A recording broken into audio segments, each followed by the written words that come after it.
semua orang kaget, termasuk saya sendiri. Apa yang terjadi kaget ya? Kalau COVID ini saya lihat situasi sekarang, transformasi industri 4.0 itu terjadi lebih cepat. Semua dibangun digital, ya kan? Semua dibangun by online semua. Nah, jadi yang tadinya tidak direncanakan online pun jadi online juga sekarang kan. Jadi semuanya transformasi online. Nah, apa yang terjadi di sini sebenarnya gini.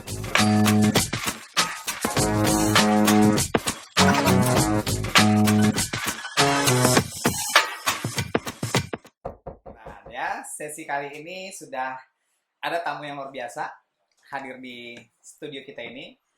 Saya memanggilnya Mas Yopi. Ya, apa kabar Mas Yopi? Alhamdulillah, kabar baik, Coach Bapak. Alhamdulillah. Sudah siap nih ngungkapin pikirannya di acara ketuk pintu? Kita coba dengan kopi. Oke. Kopi sambil ngopi. Ngungkapin pikiran, karena identik kalau kita ngobrol sambil ngopi, itu ngobrolnya jadi ringan. Ya. Bukan yang berat-berat. Ya. Tapi dampaknya. Tapi sambil berdebar-debar gitu ya. Berdebar. Karena ngopi. Tapi dampaknya kita berharap luar biasa nantinya. Oke, sekarang kesibukan Mas Opi apa nih? Oke, saya kesibukan ada beberapa. Saya sebenarnya saat ini profesional, bekerja di perusahaan yang bergerak di bidang penjualan lubrikan sebenarnya. Lubrikan. Ya, sambil saya bantu keluarga, juga ada beberapa usaha seperti itu kira-kira. Oke. Nah, setiap tamu yang kita undang di acara Ngopeyo ini ya, itu pasti nih kita bahas sesuatu yang memang saat ini banyak menjadi perbincangan orang-orang. Ya. Nah, sekarang kan lagi masa-masa shifting lah kalau saya bilang ya, dari konvensional ke digital. Gitu. Tapi di luar sana itu banyak kekhawatiran misalnya begini.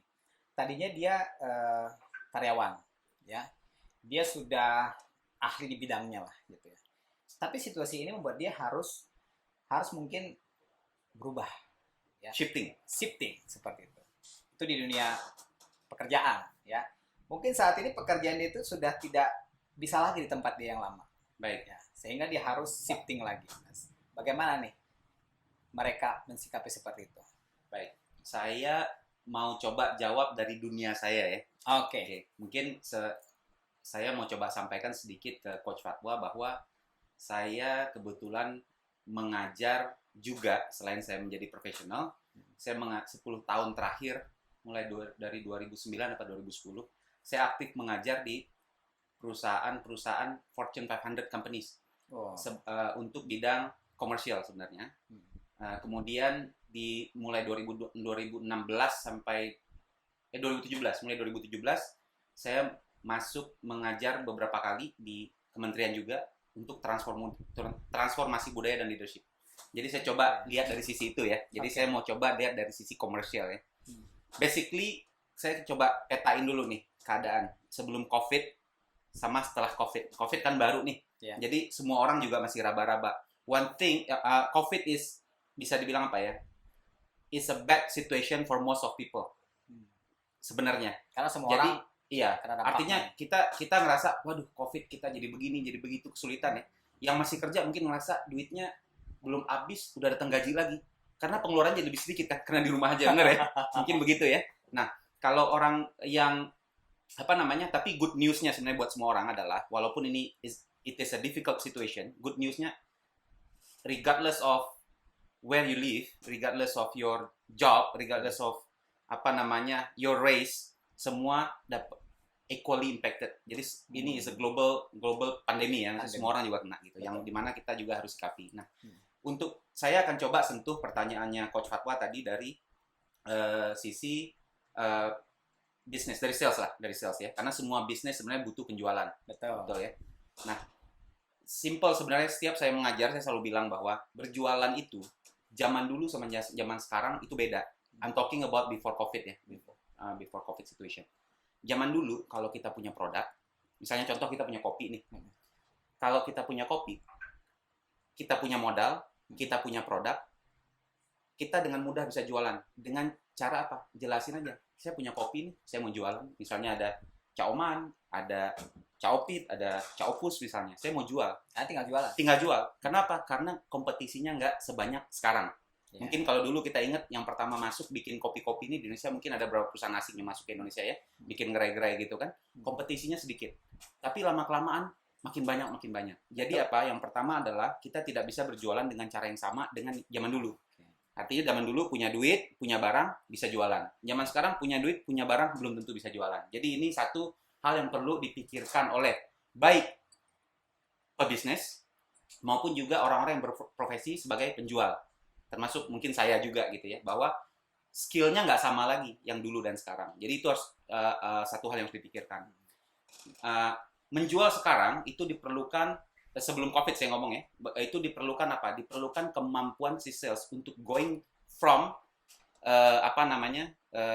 simple penjual barang menjadi level, mungkin banyak lihat kalau orang suka cerita itu trusted advisor namanya, buat level yang paling tingginya. Jadi jump in dari model transaksional yang cuma nawarin kemudian bisa jual barangnya ke level di mana dia harus menjadi bagian yang dipercaya oleh si klien untuk mencarikan solusi. Jadi harus membangun itu kan, si sales harus punya kemampuan itu. Bahwa produk dia ini salah satu solusi. Exactly. Akan kebutuhan si konsumennya. Nah, jadi yang saya lihat itu yang nomor satu yang diperlukan, dan saya yakin mungkin banyak company yang sudah mulai melihat itu dan bahkan sudah berada di situ, sudah mencoba melihat itu. Yang menjadi tantangan adalah ada beberapa hal. Yang pertama adalah memilih salesman yang tepat, nomor satu, ya kan? Kalau mungkin orang bilang kalau kayak kuda itu thoroughbred tuh gini.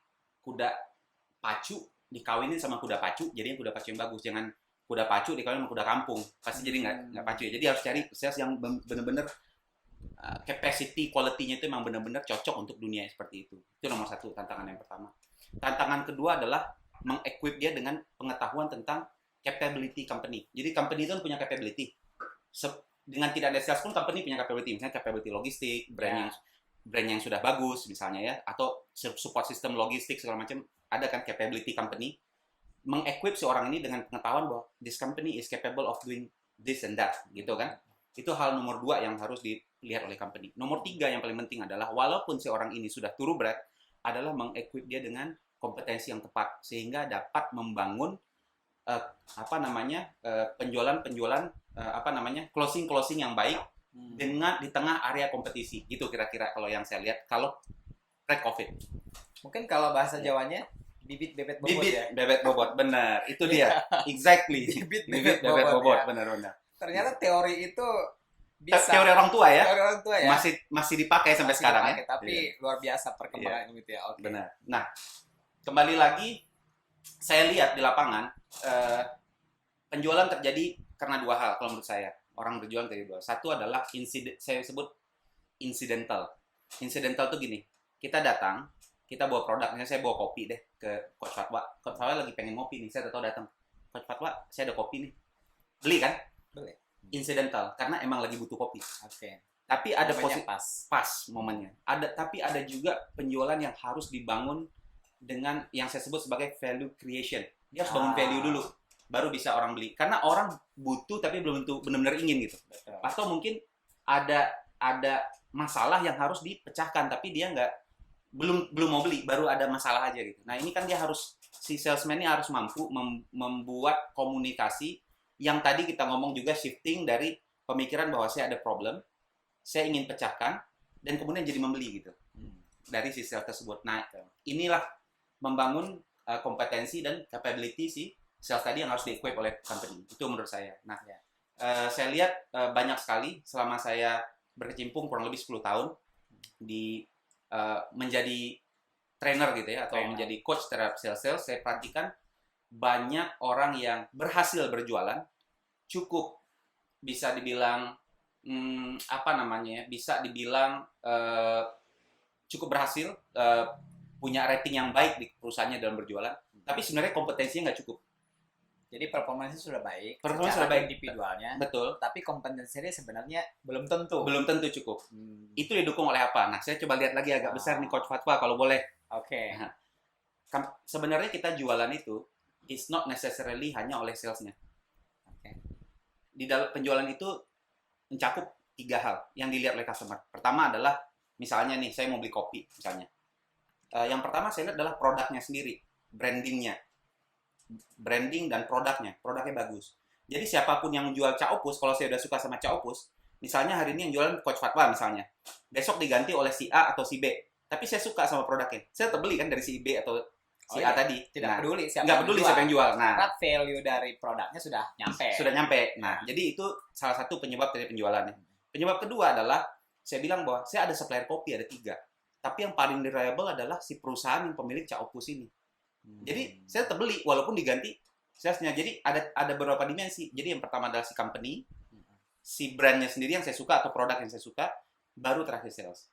Di mana orang akan bergantung sangat dengan sales ketika yang 2 ini belum sampai message-nya ke customer, atau yang 2 lainnya belum terlalu kuat di mata customer. Disitulah perlu benar-benar keahlian sales. Makanya tadi ada yang saya bilang bahwa ada sales yang berhasil, tapi kompetensinya belum seperti itu. Karena apa? Karena pendukungnya kuat. Kira-kira begitu, Coach Fatwa. Sebenarnya bicara kompetensi, tanggung jawab siapa itu? Tanggung jawab company-nya atau tanggung jawab individunya? Wah, Coach Fatwa pertanyaannya berat nih. Kan itu kan harus disamakan tuh tadi ya. Iya, betul. Jadi kalau pertanyaan tersebut, kalau menurut saya kalau adalah, bicara company ini ya, kita belum bicara individu. siapa yang harus bertanggung jawab nih ya? Iya, betul. Kalau saya dari mata, kalau saya jadi pebisnis, saya merasa tanggung jawab saya. Oke. Tapi tanggung jawab saya adalah mulai dari saya ngerekrutnya juga harus benar. Saya Kayak tadi bibit ya. Bibit ya kan. Kemudian saya harus memberikan dia informasi tentang bobot company saya misalnya kan. Bagaimana saya membangun kompetensi dia. Itu kan tanggung jawab saya. Tapi saya sebagai profesional, kalau saya sebagai profesional, saya seorang salesman, yang saya pikirkan sama, saya harus bangun kompetensi saya juga dong. Jadi saya harus belajar gitu, tetap harus belajar. Jadi karena memang harus 2 arah ya. Betul. Karena belum tentu saya menjual merek Cak Opus saya berhasil ketika saya jual merek A, belum tentu kan. Berarti kan saya harus punya kompetensi itu. Kira-kira begitu. Nah, itu saya bilang pada saat pre-COVID ya. Nah, di COVID ini semua orang kaget, termasuk saya sendiri. Apa yang terjadi kaget ya. Kalau COVID ini saya lihat situasi sekarang, transformasi industri 4.0 itu terjadi lebih cepat. Semua dibangun digital, ya kan? Semua dibangun by online semua. Nah, jadi yang tadinya tidak direncanakan online pun jadi online juga sekarang kan. Jadi semuanya transformasi online. Nah, apa yang terjadi di sini? Sebenarnya gini, sales di Indonesia gini. Kalau saya mengajar, karena saya mengajar bisa dibilang hampir semua perusahaan atau profesional yang saya pernah perusahaan yang pernah saya layanin ya dalam mengajar itu adalah perusahaan multinational company. Itu perusahaan besar. Dan perusahaan multinational company itu nggak beroperasi hanya di Indonesia. Jadi mereka beroperasi dengan kultur yang berbeda-beda nih.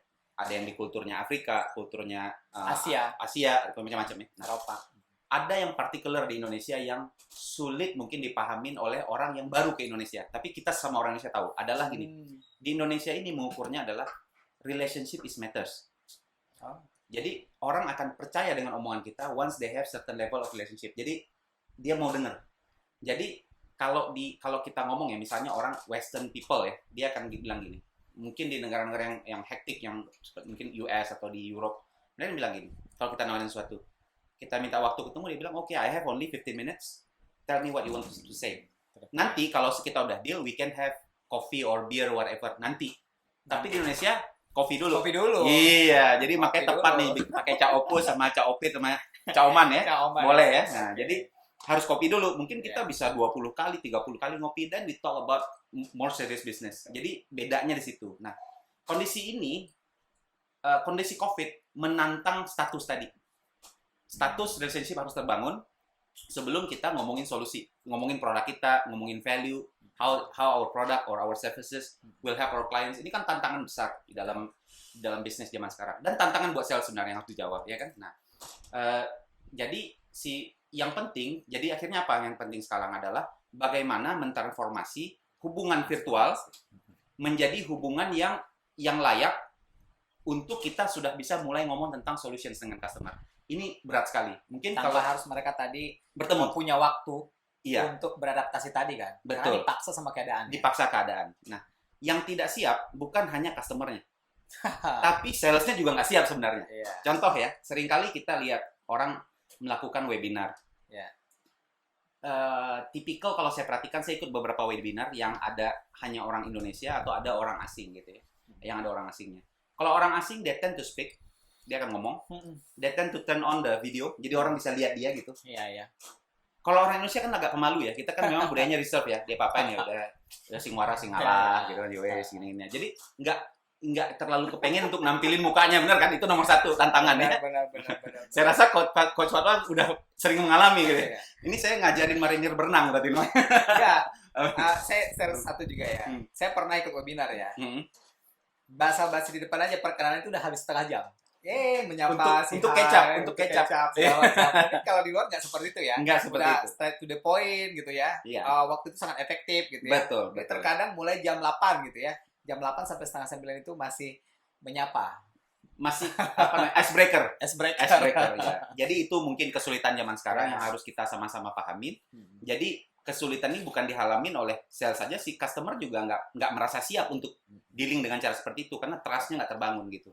Nah, kemudian apalagi ketika dia harus si sales harus berkomunikasi dan membangun ini yang menjadi tantangan beda dengan sebelumnya. Sebelumnya kita berkompetisi dengan orang tapi sama-sama ketemu customer nih. Ya. Kita bisa bangun hubungan relationship, kemudian kita bisa membuat si customer ingin mendengarkan apa sih yang akan kita jelasin or how it will benefit them as organization or as individual gitu ya. Di dalam bisnis, di dalam kondisi sekarang berjualan akan lebih sulit. Saya ngalamin sendiri juga keadaan-keadaan sekarang. Dan yang saya lihat adalah begini. Solusinya sebenarnya gini. Saya nggak ngomong solusi dulu, caranya sebenarnya. Kita harus selalu ada dalam kepala kita bahwa frekuensi itu nggak penting. Frekuensi nggak penting. Yang penting quality. Jadi ketika frekuensi ini artinya kan intensitas mungkin ya. Iya, seberapa sering itu? Seberapa sering, betul. Bukan ke sana dulu nih. Bukan ke sana. Tapi kualitas. Karena kualitas. Kita apalagi kalau kita bisa dapat chance untuk ngobrol dengan target customer kita yang mungkin kita baru pernah kenal sekali dan kemudian dia setuju untuk komunikasi dengan kita melalui online media gitu. Itu benar-benar kita harus bangun quality. Nah, questions how to build the quality. Pertanyaannya gitu kan? Yeah. The question is how to build the quality gitu. Kalau dulu kita bisa bangun quality through frekuensi. Oh ya, saya agak mundur ke belakang sedikit ya. Masalah frekuensi, saya kasih contoh sedikit. Dulu waktu saya pernah ke suatu sekolah ya. Saya dengar si kepala sekolahnya ngobrol. Kita ngobrol sebenarnya sama kepala sekolahnya. Dia bilang gini, kami sekolah swasta. It's difficult for us to build the quality from the beginning. Waktu dia buka sulit. Karena yang dia bangun apa? Yang penting orang banyak masuk. Namanya sekolah swasta kan. They do business kan. Yang penting orang banyak masuk. Tapi dia pikir adalah through this quantity ini, karena banyak ini, pasti akan ada quality nantinya. Yeah. Pasti ada yang bagus-bagus gitu. Nah, sama dengan sales call. Sales call sebelumnya kita bisa bangun frekuensi. Datang, bolak-balik ya kan. Apa namanya, kalau istilahnya kan sering ketemu, lama-lama juga sayang kan gitu ya. Nah, akhirnya jadi ada rasa ingin tahu atau apa segala macam. Tapi sekarang nggak seperti itu kan. Kita harus benar-benar dari awal sudah memperhitungkan kualitas tadi. Quality gitu. Nah, memang akan dihadapin kondisi di mana si customer-nya belum siap. Pasti belum siap karena orang Indonesia ini lebih reserve yang saya bilang tadi. Secara kultur kita reserve. Kalau ditanya itu nggak semuanya menjelaskan. Beda dengan kultur yang lain, dia akan bertahap banget, hati-hati, jelasin juga. Perlu saya kasih tahu nggak ya begini ya. Jadi akan banyak hal seperti itu. Jadi kalau saya lihat adalah si sales ini harus di-equip dengan, nah ini kata kuncinya. Bagaimana dia bisa memberikan pertanyaan-pertanyaan yang tepat untuk men-trigger quality of discussions. Ya. Itu sebenarnya yang harus dibangun yang dipunyai oleh seorang sales. Ya. Dan kemudian dia bagaimana membangun komunikasi itu towards looking at the value of relationship, of the partnership. Jadi gini, kebanyakan saya lihat ya, dan saya perhatikan sering gagal karena saya kalau melakukan sales training, partisipan itu kan suka saya kasih role play. Ini only in the role play. Dia ngomong teman sama teman, tapi ada case yang harus dia selesaikan. Problem yang saya perhatikan adalah sebagian orang yang saya lihat, I would say majority of orang yang saya temukan, mereka mungkin the first, second or the third questions dia bisa bangun pertanyaan yang tepat, tapi dia gagal dengerin. Jadi dia udah mikir mau nanya apa lagi berikutnya. Jadi the quality of conversation. Jadi skillnya cukup padat sekali buat si sales kalau menurut saya. Jadi kemampuan ini penting sekali buat sales supaya bisa mengengage customers. Ingat satu lagi adalah sekarang customer yang kita ajak ngobrol satu kali, kita gagal bangun impresi yang baik, akan sulit untuk bisa dapat second meeting. Jadi ini mungkin yang menjadi hal yang harus diperhatikan post COVID atau new normal sekarang lah ya, whatever it means ya. Kira-kira begitu, Pak. Jadi memang ini sesuatu yang baru ya, tapi bukan berarti sesuatu yang baru itu ibarat kata asal coba-coba ya, asal coba-coba terus frekuensinya sering. Karena apa? Kalau akhirnya orang itu klien itu mau mencoba dan dia rasa kualitasnya nggak dapat, ya tidak ada transaksi kedua, ketiga dan berikutnya gitu ya. Nah, betul. Sehingga kualitas ini bagi Mas Yopi ini sangat penting ya. Betul. Jadi si sales itu adalah tugasnya sales sebenarnya adalah meng-engage customer kan. Keep the customer engaged. Dan towards nanti terakhir closing kan. Jadi harus engage. Nah, jangan sampai meeting pertama gagal engage, diajak meeting kedua udah susah gitu kira-kira. Kira-kira begitu, Coach. Karena pengalaman dia sudah kurang baik ya terhadap engage tadi gitu. Betul. Itu kira-kira. Oke. Ya tadi kan Mas Yopi bilang nih di dunia training ya. Mas Yopi kan ngajar nih ya. Saya kebayang sih ya dampak COVID ini kepada dia training ya, di mana tadinya itu kan tempat sangat menentukan ya, trainingnya ada di mana nih ya, kapasitasnya berapa orang nih, di ballroom seperti apa nih gitu ya. Nah itu juga menentukan kesuksesan training itu. Betul. Dan saat ini semua tidak ada. Nah, tidak bisa dilakukan ya dengan regulasi-regulasi yang ada. Betul. Seperti apa Mas Yopi dan timnya lah gitu ya, shifting tadi ini. Oke.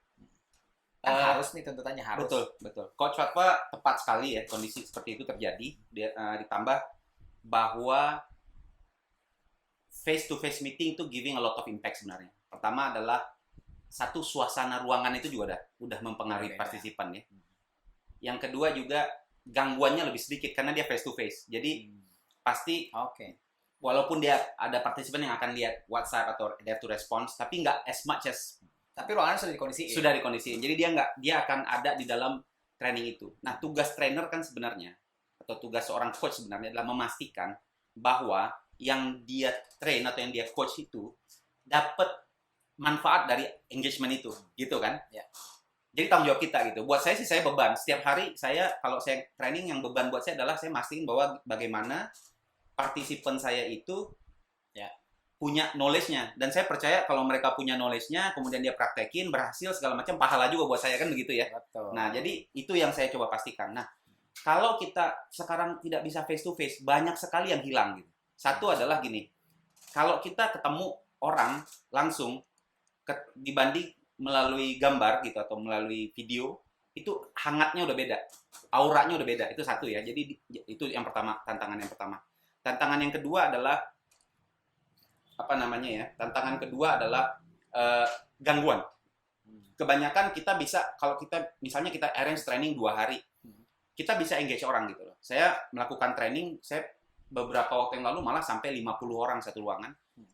Alhamdulillah nggak ada yang ngantuk, nanya semua, nggak ada yang main handphone. Jadi emang benar-benar bisa kita engage, kita bisa kontrol, kita bisa bergerak kan. Oh di sana ini gini, kita bisa engage, bisa kita pantau dan kita bisa bantu dia untuk keep focus. Kemudian get the meaning gitu ya, get the message segala macam, get the knowledge, get the skill. Nah, sekarang ini kita susah nih, kita online.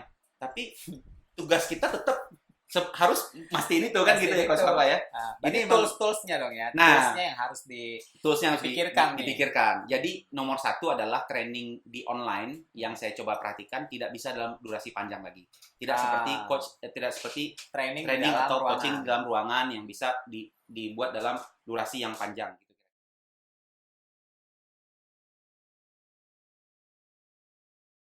Jadi jawabannya sekarang adalah ketika kita harus melakukan training online. Yang pertama tadi saya sampaikan adalah waktu harus diperhatikan, jangan terlalu panjang.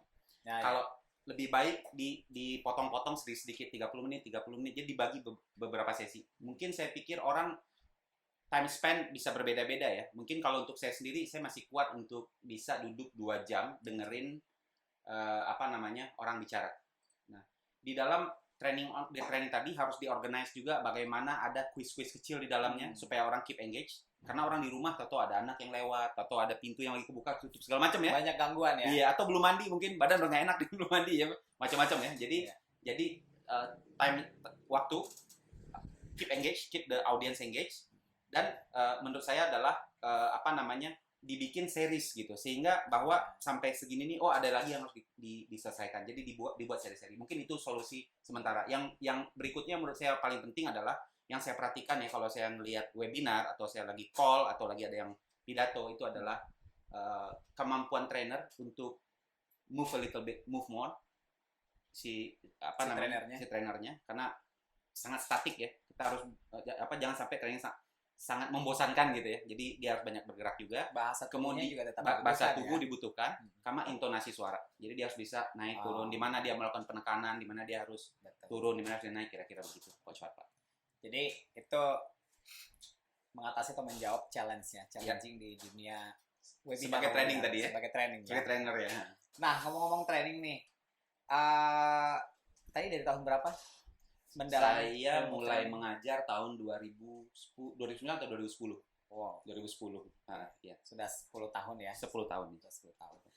Ya. Dulu memang kuliahnya di bidang itu. Wah, ini menarik nih. Coach Fatwa ini pertanyaannya sulit-sulit ya. Enggak, kenapa saya nanya ini penting ya? Karena saya akan meminta Mas Yopi untuk memberikan tips mungkin ya, pandangan kepada teman-teman zilenial di sana. Kan kemarin baru kita lihat berita ya, ada wisuda LDR. Ada wisuda LDR. Saya juga masih bertanya-tanya tuh, nanti sarapannya kemana nih? Ke industri mana nih gitu ya? Sementara perusahaan sekarang banyak kan yang cost efisiensi lah gitu ya. Betul. Dan banyak sekali orang itu mungkin disiplin ilmunya apa, tapi akhirnya nyemplungnya di mana? Betul. Nah, Mas Yopi ini masih bagaimana gitu ya? Saya mungkin bisa dibilang orang yang pindah jalurnya luar biasa jauhnya gitu ya. Jadi saya ceritain sedikit. Saya dulu kuliah sebenarnya latar belakang saya S1 di Aeronautical Engineering. Jadi saya teknik penerbangan. Saya ngambil airframe. Jadi saya lulus nggak lama setelah Krismon. Jadi waktu itu airline banyak yang tutup. Jadi saya udah mikir, kalau saya ngotot kerja di dunia penerbangan, kalau ada airline baru, pasti yang diambil orang-orang yang tadinya berhenti, yang udah experience.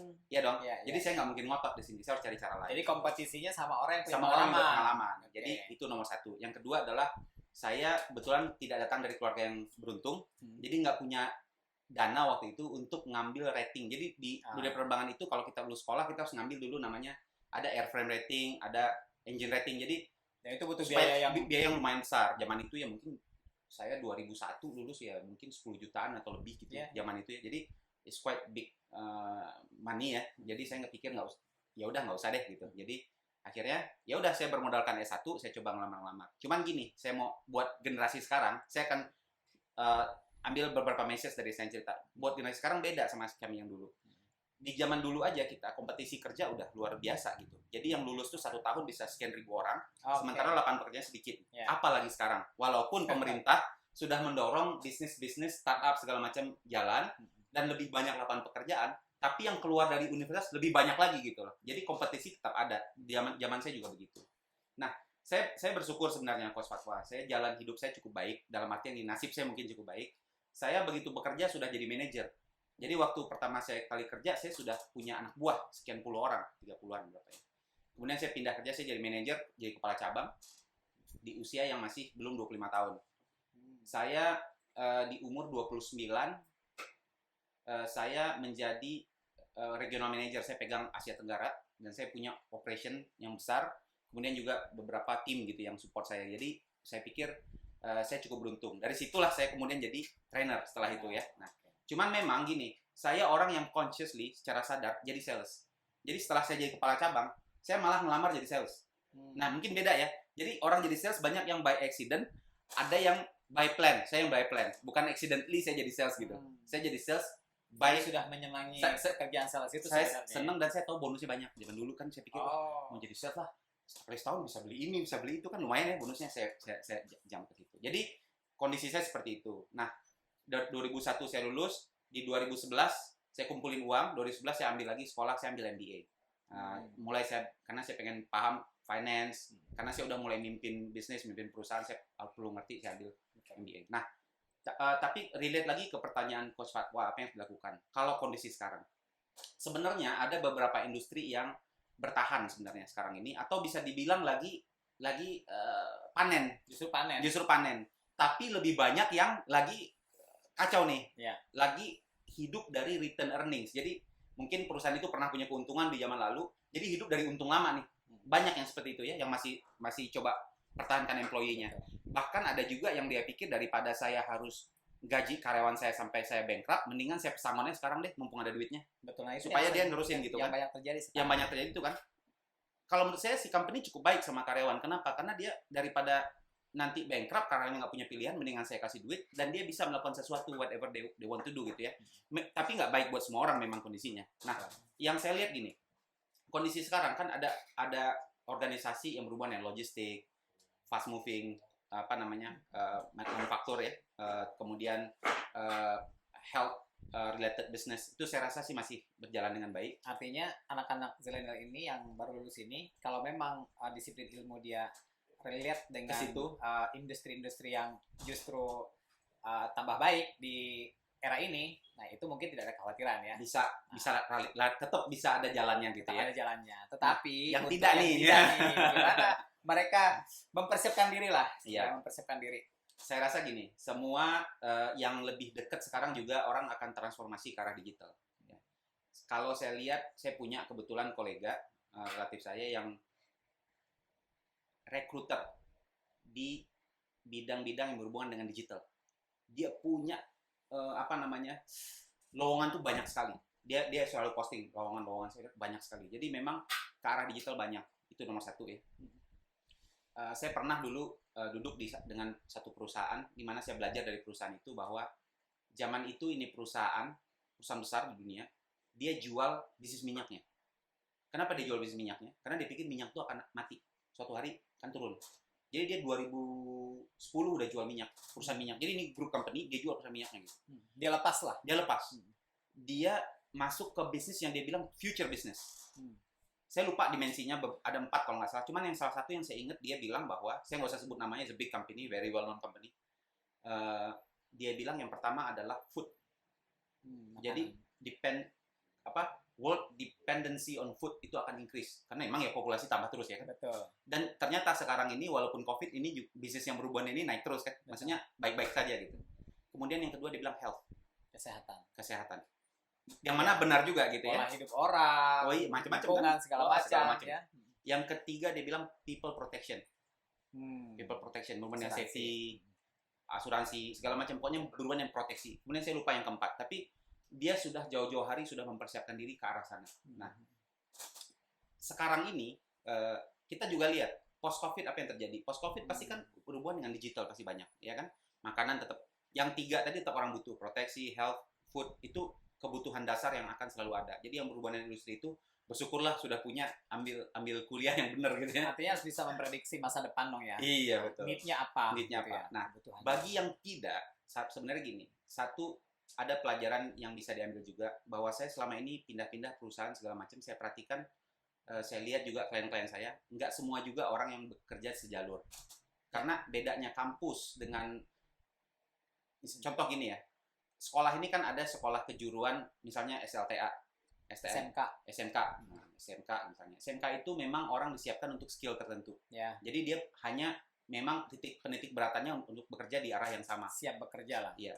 Kemudian juga ada yang D3, mungkin tetap masih skill juga. Kalau udah universitas, sebenarnya yang dibangun oleh kampus itu, dunia pendidikan itu sebenarnya kemampuan dia mengelola kan gitu. Nah ini sebenarnya dia bisa juga untuk mengconsider bisnis yang lain. Itu yang pertama. Yang kedua, tidak terlambat. Ada tadi pagi saya dengar, menanam pohon yang paling baik itu waktunya adalah 20 tahun yang lalu. Itu waktu yang baik, 20 tahun yang lalu. Saya nanam pohon durian atau itu 20 tahun yang lalu. Pertanyaannya, kapan waktu terbaik kedua? Sekarang. Iya. Jadi setelah tahu sekarang. Nah, jadi tidak terlambat buat kita, buat misalnya adik-adik yang ingin melihat keadaan, saya pengen gimana untuk bersiap ke masa depan saya, untuk ngambil skill-skillnya, ambil trainingnya, ambil ini ya, short course misalnya seperti itu. Kemudian yang saya lihat juga adalah tidak berputus asa, itu paling penting ya, karena kita nggak tahu bahwa kita akan berhasil pada saat di mana. Tetap mencoba sampai kita dapat di tempat yang kita yang baik buat kita, kira-kira begitu. Artinya move on lah ya. Move on. Setelah lulus berarti jangan puas diri Exactly. dengan ilmu yang dipunya tadi. Terus jangan berkecil hati juga. Aduh, peluangnya di mana nih? Iya. Gitu, ya. Iya, betul. Karena kayak tadi, kalau dirasa kurang, sekarang pilihan banyak. Betul. Justru aksesnya makin mudah kalau menurut saya. Webinar A, B, C, D sehari itu mungkin kalau bisa Banyak. dia searching tuh banyak sekali. Tinggal dia temukan aja passionnya di mana. Gitu. Saya satu lagi Coach Farwa, kalau boleh saya sharing ya. Saya ada satu satu orang teman saya yang post di sosial medianya dia. Dia bilang gini sama saya. Saya tinggal di new planet. Namanya COVID planet. Jadi dia sekarang tinggal di COVID planet, ya kan? Planet. Totally new on everything. Jadi kondisinya berbeda, semua tuh is very new, is fresh. Jadi dia ngelihat beda, dia ngelihat bahwa new planet is new opportunity. Sebenarnya ada opportunity itu. Gimana kita mencocokkan diri kita, cepat-cepat mengembangkan diri kita, menyesuaikan dengan new planet tadi. Itu penting sih, ya, Ya. karena saat kita berpikir positif, kayaknya semua pintu peluang itu kelihatan. Betul. Tapi kalau sudah berpikir negatif, kayak tadi, aduh susah nih, aduh gimana nih, aduh kalau yang banyak Keluhan aduhnya itu keluhan semua. Kayaknya jika satu pintu tertutup, pintu lain tertutup juga. Semua ya. Karena otaknya pikirannya sudah tertutup ya. Ya. Jadi pesan utama nih yang saya tangkap dari Mas Yopi ya, artinya apapun kondisinya, ya, lihatlah secara positif. Karena saat kita melihat positif, even source-nya kita nggak punya, kayak tadi ya, belajarnya apa, kerjanya di mana gitu ya. Tapi karena ada keinginan tadi ya, positif, Betul. berubah hidup, pengen penghasilan yang besar gitu ya. Betul. Nah, akhirnya ketemu juga peluangnya. Betul. Dan ternyata bisa 10 tahun lebih ya. Bisa. Dan sudah melawan Buana loh. Pernah jadi regional Asia loh ya. Asia Tenggara. Nah, keren nih. Jadi, mungkin closing statement ya. Di acara Ketok Pintu Ngupio ini ya. Dari kita ngungkapin pikiran kita tadi ya. Ngungkapin pikirannya Mas Yop yang luar biasa. Mungkin kalau ditarik, ya, closing statement-nya apa nih buat teman-teman, entah itu anak-anak zilenial, entah itu teman-teman yang tadi kena dampaknya ya, yang bisnisnya terdampak, yang pekerjaannya terdampak gitu ya. Apa nih pesannya Mas Yopi buat mereka? Oke. Saya coba membuat statement yang berhubungan ke diri saya. Jadi mudah-mudahan bisa dipakai ya ke diri saya. Apa yang Karena saya itu pakai yang paling saat nyaman ya. ini? Ya. Oke. Apa yang saya pakai saat ini? Saya lihat saat ini adalah saya punya, seperti tadi saya bilang bahwa saya punya dunia baru, saya punya kondisi baru, dan saya selalu punya opportunity baru. Artinya adalah saya tidak bisa ngotot melakukan apa yang sama dengan yang saya lakukan sebelumnya. Saya harus bikin yang baru dan saya harus tes setiap apa yang saya lakukan apakah sesuai dengan kolam yang baru ini. Kira-kira begitu. That's the new normality. Terima kasih Mas Yopi. Very inspiring ya. Sampai ketemu lagi di acara Ketuk Pintu Ngupio yang berikutnya bersama Coach Fatwa dan tamu-tamu yang luar biasa. Terima kasih.